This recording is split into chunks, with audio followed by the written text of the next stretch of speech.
10 minutes before the hour. Welcome back. Thom Hartmann here with you. Boy, is it cold. We had a grackle down below. We're the building that we're in, they're going to tear down in a year or so, and we're going to have to move sometime this summer. And they're tearing down the building next to it right now. And this morning I was hearing all this crash, bang, blah, and some guy yelling, Arr! And then this grackle. We're on the 6th floor, and this grackle shows up on my windowsill, and he's begging to get into the studio. And he's talking to me. Every time I look at him, every time I turn around and look, he's there in the window. And it's like 10 degrees out or something. I mean, it's insanely cold here.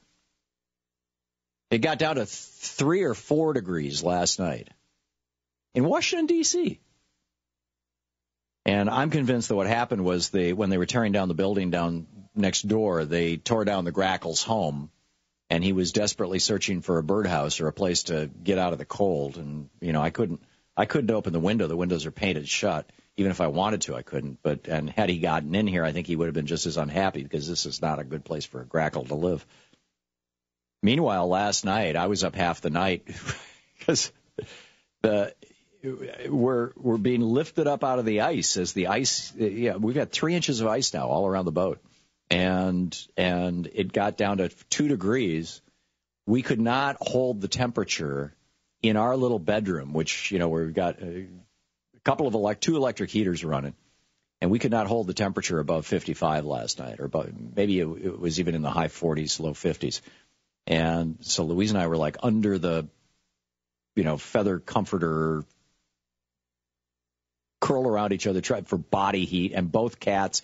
Or 2 of our 3 cats came and who typically don't like each other, don't hang out with each other, right on top of us and right on top of each other. I mean, it was a 2-cat night. And but it's interesting because everybody in the marina, we were all talking about this over the last week or so. I mean, when it gets down to 0 Fahrenheit, we've never seen that before.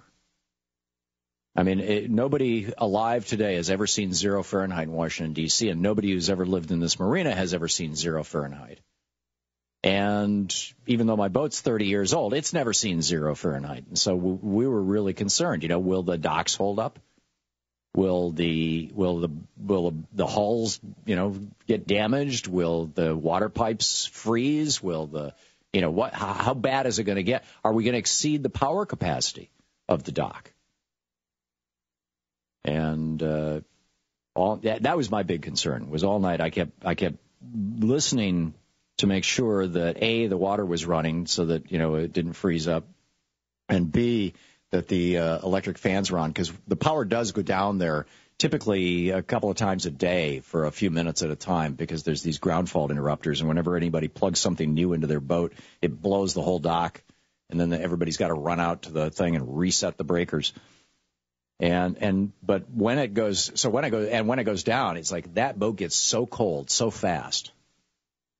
And we bought these 2x2 foot squares of 3/8 inch bubble wrap, and we've got it on all the windows, taped on. It's like we've insulated the boat, but it's 0 degrees. This is nuts. But we're making it through. But the thing is, that it astonishes me is that nobody is talking about, and mark my words, 3-4 years from now, you are going to be hearing this in the press constantly because it's going to become conventional wisdom. Right now, it's cutting-edge science, and so you read about it in the science journals, but nobody's talking about it in the mainstream media. It's also nobody's talking about the mainstream media because the Koch brothers are making Republican lawmakers sign pledges and things, or at least the Koch brothers front groups. This is caused by global warming. I think it's so ironic. I was thinking about this as I was walking up to the street today, freezing my butt off. It is so cold that, wow, our building just shook. That's amazing. This is the demolition that they're doing next door. It just struck me that the cold is the consequence of our burning fossil fuels to stay warm. Now think of the irony of that for a moment. We have been burning fossil fuels since Colonel Drake discovered the first commercial oil well in the United States in 1865 in Titusville, Pennsylvania. From that time until now, we've burned 300 and some odd, nearly 400 billion tons of fossil fuel and put that much carbon into the atmosphere, which is a mind-boggling amount. And we did a lot of it to stay warm.